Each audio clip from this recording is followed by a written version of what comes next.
Here's a little tutorial about the Fostex 4035 with accompanying little finger motions. So now, what you're going to see is you're going to see where the machine is up here by it reading the SMPTE time code that's on track 16 of the machine. What you do is you can save these times as locations, and then recall them and go back to them. So the way that you do it is you press the store button. Let's say right now I want to locate this point, so I press store, and it'll freeze it up here in the edit window, and then you tell it where you want it to store it. There's a number of different places to store it. Any of these locate points 1 through 9, if you store it on 8 and 9, then that's your auto record in and your auto record out. You can also store it as a locate if you want to do that way.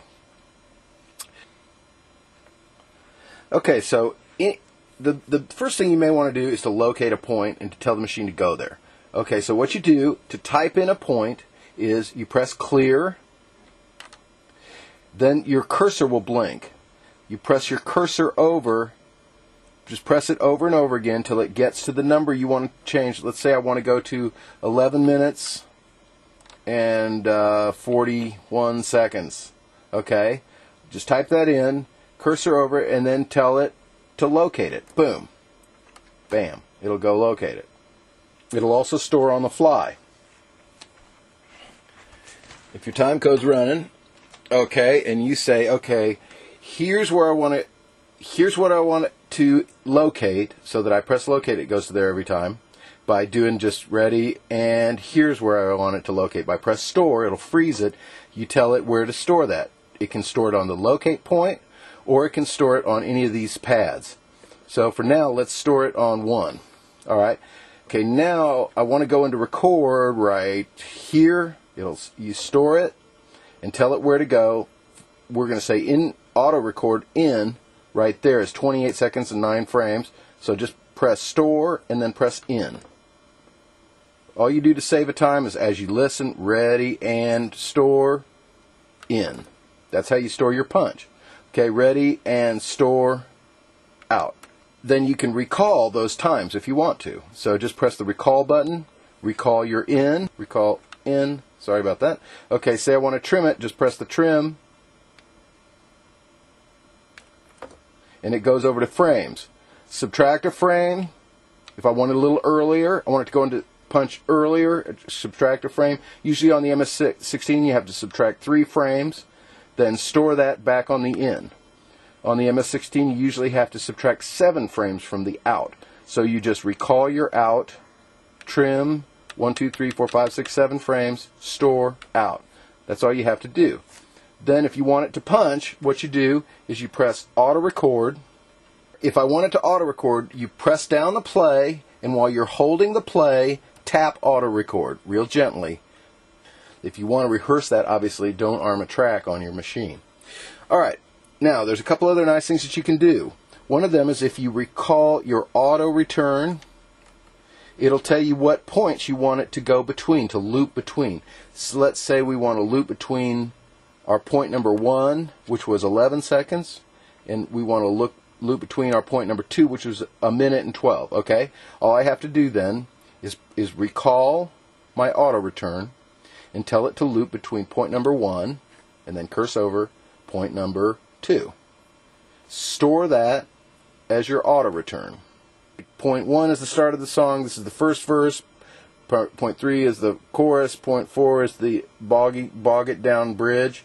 Then the bog it down bridge ends at 5. Okay, so then to hear the bog it down bridge over and over again, you'd recall your auto return. Okay, and it tells you, and you say, I want it to loop between bog it down 4, cursor over, bog it down 5. Store that as in your auto return, and then it'll loop between points. Recall what your auto return is. It will loop between points 4 and 5.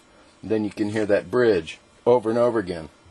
One of the things that you can do is you can chase lock with the machine. Then what you press is chase enable. And once you do that, this lock enable would come up here and start blinking. If you want it to go out of chase lock, then you press lock enable, and that'll stop that from doing that. Okay, now if you want to enter into your second mode, this is second mode, you press second function mode, both of these keys at the same time, store and recall. It'll enter second mode. In second mode, there's a whole lot of different things you can do. You can control your tack learn, your capstan learn, because those are things that you might need to tell the machine how to do that. You can control your locate damping so that you control whether the machine's flying out of control as it gets close. You can control the way that it locks up with the different frame modes, code only, and you can also, if you go into second mode, go into code only master. The way to set it for code only master, which is the way you probably want to run that machine if you're chasing to an external time code. If you want code only master, you press 1 and store that. It's probably the way you're going to be running most of the time. Then to get out of the second mode, you just hit clear, which is exit second. Okay. So to type a time code address, just press clear, cursor to I want to go to 5 minutes and 33 seconds, and then you press locate. Boom, it'll go to it. If you want it to play, press autoplay and it'll automatically play for you. You can set up autoplay and auto return loop zones if you want to. You can put it into punch whenever you want to in the middle of that, and you can set up zone limits if you want it to never go outside a certain region. That you can do too.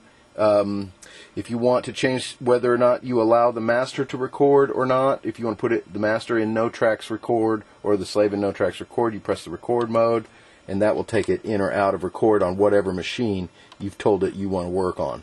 I want to work on the slave. That's the way, by pressing record mode, that turns the slave on and off. Sometimes you have to press the buttons 2 times. In master, I press record mode, and the master will go into record. Okay, I know this has been extremely exciting, but you asked for it. Or not. Just call me on the phone.